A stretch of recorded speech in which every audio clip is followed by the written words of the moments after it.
बिस्मिल्लाहिर्रहमानिर्रहीम। एस्पायरियंस, एक बार फिर से एस्पायर की प्लेटफार्म पे हम आपको खुशामदीद कहते हैं। यकीनन आप इंशाअल्लाह बखैरियत होंगे। आज हमने लेक्चर 8 केमिस्ट्री देखना है। हमने आज पढ़ना है एम्पिरिकल फार्मूला।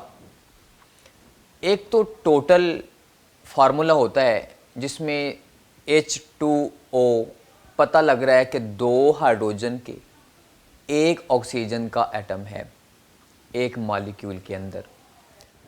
लेकिन हमने देखना है कि सिंपलेस्ट रेशो, सादा तरीन रेशो, H2O की तो सादा तरीन भी रेशो यही है।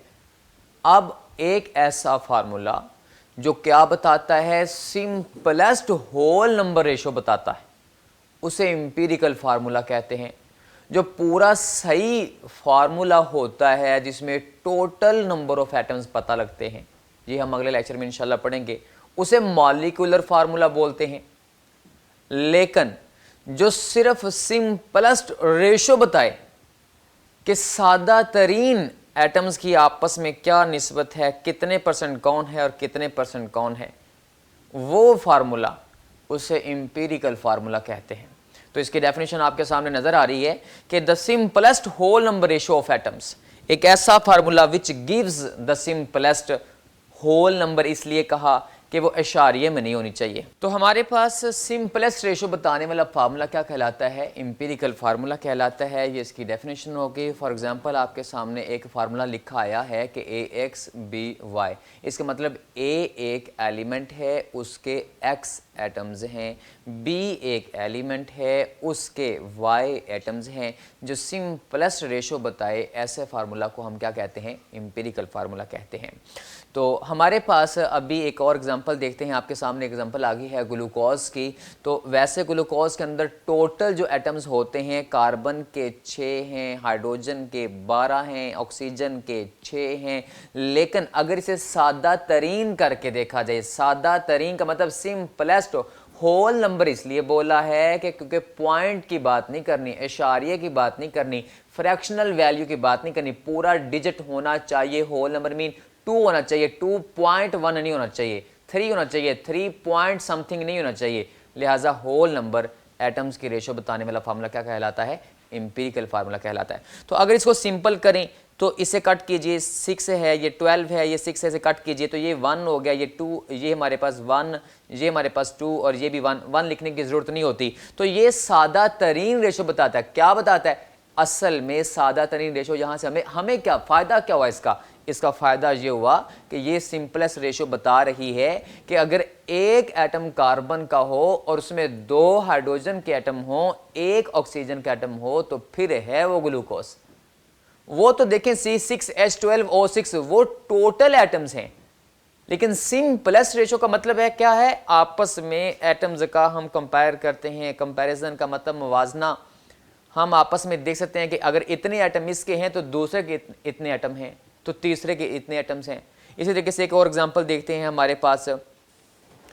लीजिए, बेंजीन और एसिटाइलिन दोनों का फार्मूला जो एम्पिरिकल बनेगा वो क्या है, CH। ये C6H6 है, तो ये 6 और 6 कट गया तो क्या बना, CH। और इधर से देखें एसिटाइलिन, जिसे आप इथाइन भी बोलते हैं, मैट्रिक में आप पढ़ के आए हैं ना, अल्केन्स, अल्कीन्स, अल्काइंस। अल्काइंस वो होते हैं जिनमें क्या होता है, ट्रिपल बॉन्ड होता है। तो ये सबसे पहला मेंबर है 2 कार्बन वाला, ट्रिपल बॉन्ड वाला, इसे इथाइन बोलते हैं, इसे एसिटाइलिन भी बोलते हैं। तो इसका जो फार्मूला है, अगर हम उसे 2 और 2 को कट कर दें तो वो क्या बन जाएगा, CH बन जाएगा। और ये जो CH है, ये कौन सा फार्मूला है, एम्पिरिकल फार्मूला है। तो अभी हम देखते हैं, हमारे पास कुछ और एग्जांपल्स देखते हैं। लीजिए H2O2 है, 2O2 को कट कर दीजिए तो क्या बनेगा, HO बनेगा। और HO कौन सा फार्मूला है, एम्पिरिकल फार्मूला है। कार्बन डाइऑक्साइड का फार्मूला एम्पिरिकल भी यही होता है, मॉलिक्यूलर भी ये होता है। देखें CO2 है ना, तो CO2 को आप कट करें, इसे मजीद सिंपल करें, इसे सिंपल नहीं हो सकता। तो यही एम्पिरिकल फार्मूला है, यही मॉलिक्यूलर फार्मूला है। जिनका सेम एम्पिरिकल मॉलिक्यूलर फार्मूला होता है उनके स्मॉल n की वैल्यू 1 होती है। ये चीज़ अभी नहीं आपने याद रखनी, ये हम मॉलिक्यूलर फार्मूला नेक्स्ट लेक्चर में पढ़ेंगे इंशाल्लाह, ये भी आपको बताऊंगा। लेकिन धीरे धीरे सारी बातें इंशाल्लाह आपको पता चलती जाएंगी। अभी हमने याद रखना है ये चंद एम्पिरिकल फार्मूला के एग्जांपल्स याद रखनी है। उसके बाद हमारे पास ये पता होना चाहिए कि एम्पिरिकल फार्मूला मालूम करने के लिए दो तरीके डायरेक्ट, या तो आप मुझे बता दें कि जनाब ये ग्लूकोज है, इसके अंदर इतने % कार्बन है, इतने % हाइड्रोजन है, इतने % ऑक्सीजन है। आप अगर मुझे परसेंटेज बता देंगे तो उससे हम क्या कर सकते हैं, एम्पिरिकल फार्मूला फाइंड कर सकते हैं। या फिर एक और हो सकता है, आप मैस बता दें डायरेक्ट कि जनाब ये इतना मैस है ग्लूकोज का, इतना मैस है ग्लूकोज का, हम एक एक्सपेरिमेंट्स करवाएंगे, उसे जलाएंगे, कंबस्टन करेंगे, उसे कई प्रोसेस से गुजारने के मराहल से गुजरने के बाद हम बता देंगे जनाब इतने मैस ग्लूकोज के अंदर इतना मैस कार्बन का है, इतना मैस हाइड्रोजन का है, इतना मैस ऑक्सीजन का है। इसका मतलब ये हुआ, अगर आप या तो बता दें कि इतने % ये कार्बन, इतने % हाइड्रोजन, इतने % ऑक्सीजन, या तो आप क्या बता दें, परसेंटेज बता दें, तो परसेंटेज से हम एम्पिरिकल फार्मूला निकाल सकते हैं। या फिर आप क्या करें, एक्सपेरिमेंटली बता दें कि उसमें हर एलिमेंट का कितना कितना मैस मौजूद है। इसके बाद हम अभी देखते हैं एम्पिरिकल फार्मूला फाइंड करने के लिए हमारी किताब के मुताबिक 4 स्टेप आपके फिंगर टिप पे होने चाहिए। नंबर 1, सबसे पहले हमें आपने बता देना जनाब ये ग्लूकोज है, इसमें इतने % कार्बन है, इतने % हाइड्रोजन है, इतने % ऑक्सीजन है। मतलब आपको परसेंटेज पता लग गई। नंबर 1 स्टेप लीजिए। नंबर 1 स्टेप सबसे पहले हमें पता होना चाहिए कि ग्लूकोज है, कोई भी कंपाउंड है, उसकी परसेंटेज कंपोजिशन क्या है, कि हर एलिमेंट कितने कितने % पाया जाता है। फिर दूसरे नंबर पे आपको क्या पता होना चाहिए, number of moles, number of gram atoms. Gram atom का लफ्ज़ इसलिए यूज़ किया है क्योंकि उसमें एलिमेंट्स की, एटम्स की बात हो रही है, मालिक्यूल की बात नहीं हो रही। हम ये इंशाल्लाह मैं आपको मोल के अंदर बताऊंगा इसे ग्राम का लफ्ज़ क्यों कहते हैं, मोल की डेफिनेशन पढ़ेंगे। Very interesting, very interesting. वो जो मैट्रिक में आपने पढ़ा वो भूल जाएं। मोल दुनिया का सबसे बेहतरीन टॉपिक है अगर आप उसे एक दिलचस्प तरीके से पढ़ेंगे तो। आए अभी देखते हैं हमने क्या करना है, परसेंटेज निकालनी है, परसेंटेज के बाद नंबर ऑफ़ मोल्स निकालने हैं। नंबर ऑफ़ मोल मीन यहाँ पे हम इसे क्या बोलेंगे, ग्राम एटम बोलेंगे। अच्छा, वो ग्राम एटम कैसे निकालने, जो आपको परसेंटेज बताई कि जनाब इतने % कार्बन है, इतने % हाइड्रोजन है, वो जो परसेंटेज बताई है ना, उसे आप एटॉमिक मैस पे डिवाइड कर दीजिए। ये ले आपके सामने स्लाइड मैंने लिख दी है कि आपको पता हो कि कैसे फाइंड करते हैं। अभी हम एग्जांपल भी करेंगे आगे जाके कि जितनी परसेंटेज है उसे डिवाइड कर दीजिए किसके ऊपर, मोलर मैस पे। कार्बन का मोलर मैस मैंने आपसे कहा था, मैसेज याद कर लीजिए। कार्बन का मोलर मैस कितना होता है, एटॉमिक मैस कितना होता है, 12 होता है। हाइड्रोजन का कितना होता है, 1.008 होता है। आज भी एंड पे मैं जाकर कुछ बताऊंगा, आपने याद कर लेने हैं। अच्छा, 2 स्टेप हो गए। परसेंटेज आपके हाथ में कंपाउंड है, आपको पता है इसमें इतने % कार्बन, इतने % हाइड्रोजन, इतने % ऑक्सीजन, परसेंटेज पता लग गई। अब दूसरी चीज़ आपको क्या पता होनी चाहिए भला, उससे नंबर ऑफ मोल्स। 2 स्टेप हो गए। तीसरे नंबर पे जो आपने काम करना है, एटॉमिक रेशो निकालनी है। कार्बन, हाइड्रोजन, ऑक्सीजन के जो मोल्स आ गए हैं, एक के मोल आए 5, एक के मोल आए 3, एक के मोल आए 2, तो जो मोल आ गए 5, 3, 2, इनको हमने सबसे छोटी स्मॉलेस्ट वैल्यू पे डिवाइड कर देना है। 5, 3, 2, तो सबसे छोटी वैल्यू कौन सी हुई, 2। तो हमने 5 को भी, 3 को भी, 2 को भी, सबको किस पे तकसीम कर देना है, 2 पे, क्योंकि 2 स्मॉलेस्ट वैल्यू है। इससे हमारे पास एक डिजिट्स आ जाएंगे, वही होता है क्या, एम्पिरिकल फार्मूला। लिहाजा एटॉमिक रेशो निकालने का तरीका मैंने आपके सामने लिख दिया है कि डिवाइड कर दीजिए किसको, नंबर ऑफ मोल्स को, नंबर ऑफ ग्राम एटम्स को, किसके ऊपर, स्मॉलेस्ट वैल्यू के ऊपर। फिर एक मसला बन गया ना, एक जनाब 5 को जब आपने 2 पे तकसीम किया, वो तो आ गया 2.5, 0.5। ये जो इशारिये की वैल्यू है, ये कहते ना जनाब ना, बिलाल साहब आप तो कहते थे कि एम्पिरिकल फार्मूला क्या होता है, simplest whole number ratio. Whole number का मैंने बताया था मतलब क्या होता है भला, इशारिये में बात नहीं होनी चाहिए, फ्रैक्शन में बात नहीं होनी चाहिए, पॉइंट्स में बात नहीं होनी चाहिए, होल नंबर पूरा डिजिट होना चाहिए। हाँ, अगर बात आ जाए इशारिये में तो फिर हम क्या करेंगे, फिर उसे एम्पिरिकल फार्मूला अभी नहीं कहेंगे, एक चौथा स्टेप लगाएंगे। चौथा स्टेप क्या है कि आप मिसाल लीजिए, एक डिजिट आ गई, अभी हम एग्जांपल करते हैं 1.33, तो तो 0.33 तकलीफ दे रहा है ना, इसका मसला है ना, ये परेशान कर रहा है हमें 0.33। तो 0.33 को हम क्या करें, एक ऐसे डिजिट से मल्टीप्लाई कर दें कि वो पॉइंट मसलन 3 से मल्टीप्लाई कर दें तो 0.99 बच जाएगा। तो 0.99 को हम 1 बोल सकते हैं, 1 बोल सकते हैं। लिहाजा चौथा स्टेप क्या हुआ कि वो अगर इशारिये में जवाब हो, एटॉमिक रेशो पॉइंट्स में हो, फ्रैक्शनल हो, तो उन सब को मल्टीप्लाई कर दीजिए, किससे, एक अच्छे से डिजिट के साथ, सूटेबल डिजिट के साथ मल्टीप्लाई कर दीजिए। लिहाजा ये है क्या, चौथा स्टेप। 4 स्टेप आपके फिंगर टिप पे होने चाहिए। अभी हम एग्जांपल करते हैं। एग्जांपल 3 है आपके चैप्टर 1 की एग्जांपल 3 है। अच्छा, ये हमारे पास एस्कॉर्बिक एसिड, आपने एमसीक्यू को तो पर याद रखना है, इसे विटामिन सी भी कहते हैं। सवाल ने एक काम आसान कर दिया है। एग्जाम्पल ने हमें बता दिया जनाब इतने % कार्बन, इतने % हाइड्रोजन, इतने % ऑक्सीजन है। इसका मतलब पहला स्टेप तो हो गया, क्या, परसेंटेज पता लग गई। तो लिहाजा पहला स्टेप हमारे पास हल हो गया।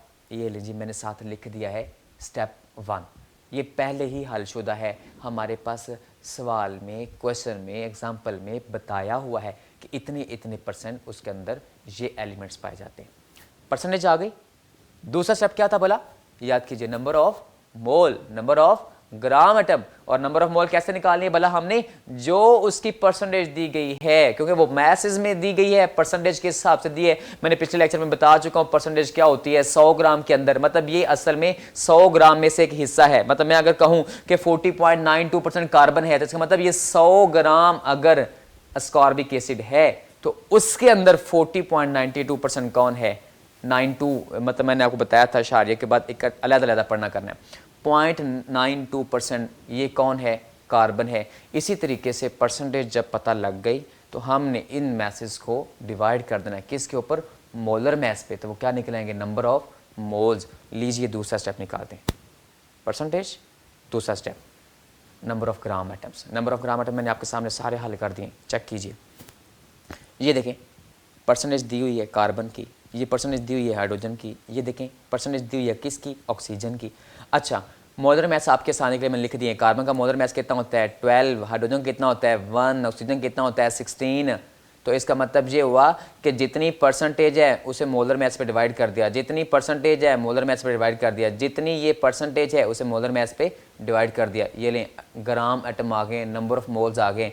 जो नंबर ऑफ मोल आए हैं, तीसरा स्टेप क्या था भला, एटॉमिक रेशो। एटॉमिक रेशो का मतलब क्या है, इनमें सबसे छोटी वैल्यू को देखें, ज़रा चेक करते हैं। नंबर ऑफ मोल जो हमारे पास आए हैं वो चेक कीजिए। नंबर ऑफ मोल आए 3.41, 4.58, 3.40। तो सबसे छोटी वैल्यू देखें कौन सी है, 3.40।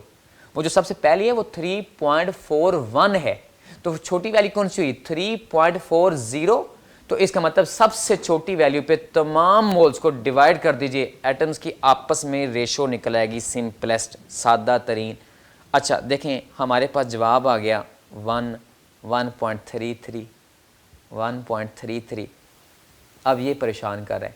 अगर होल नंबर होता तो मैं कहता जनाब ये एम्पिरिकल फार्मूला आ गया है, ये भी 1 आ गया। अब 0.33 है तो चौथा स्टेप अप्लाई करना पड़ेगा। तो फिर चौथा स्टेप क्या था, मल्टीप्लाई कर दीजिए किसके साथ, एक सूटेबल डिजिट के साथ। तो सूटेबल डिजिट 0.33 का मसला है तो हमने 3 चुनते हैं। आए इन सब को 3 से मल्टीप्लाई करते हैं, इन सब को, एक को नहीं करना। ये ना हो कि 0.33 वाले को आप 3 से मल्टीप्लाई कर दें तो वो कार्बन रोना शुरू कर देगी, कहेगी जनाब आपने हाइड्रोजन वाले को 3 नंबर और दे दिए, मेरा क्या कसूर। ऑक्सीजन रोना शुरू कर देगी। ऐसा काम नहीं करना, जो भी चीज़ बांटनी है बराबर बांटें, सबको इक्वल।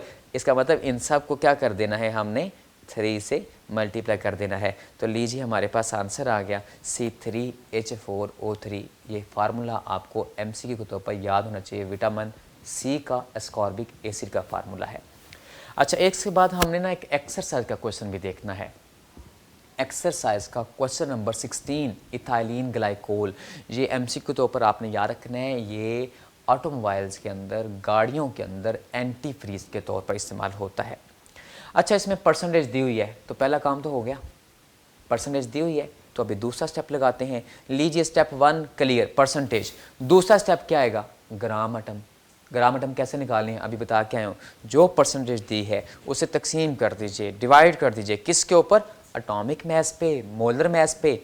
ये आपने करना है, खुद करना है। मैंने देखें साइड पे स्टेप लिख दिए, परसेंटेज लिख दी, डाटा लिख दिया, सब कुछ लिख दिया, फार्मूला लिख दिया। अब आपने इसे अपनी नोटबुक पे करना है। अच्छा देखिए परसेंटेज दी हुई है, स्टेप 1 क्लियर, ये लेंगे, ये वाला स्टेप 1 मैंने ओके कर दिया।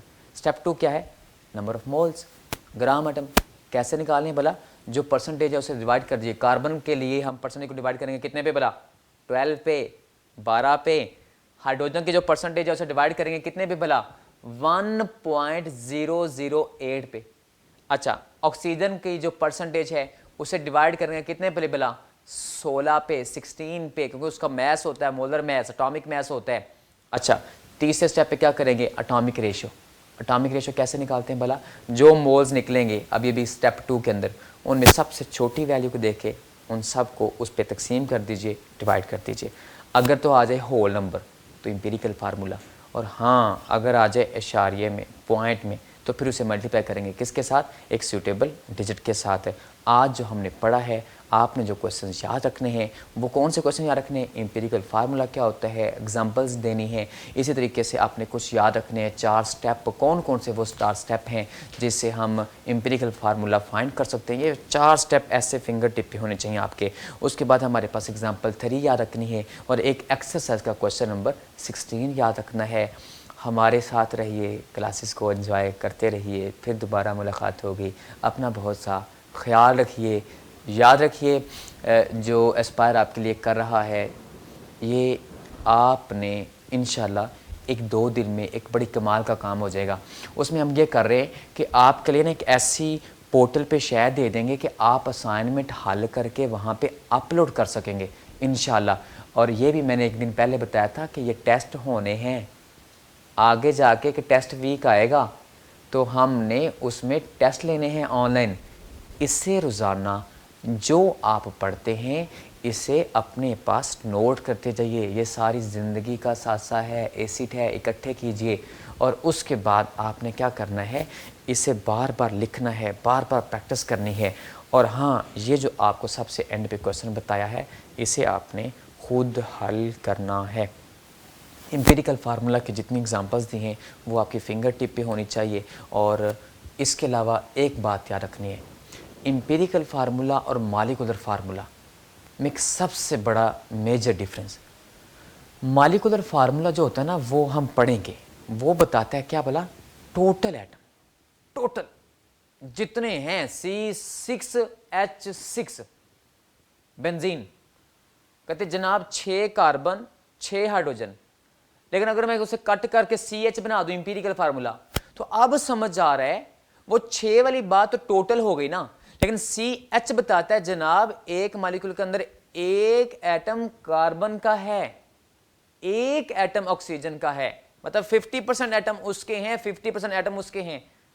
मतलब हमें सिंपलेस्ट रेशो आपस में रिलेशन बताती है कि कौन सा एलिमेंट कितने परसेंट है। ये आपने अच्छे तरीके से फिंगर टिप पे कर लेना है।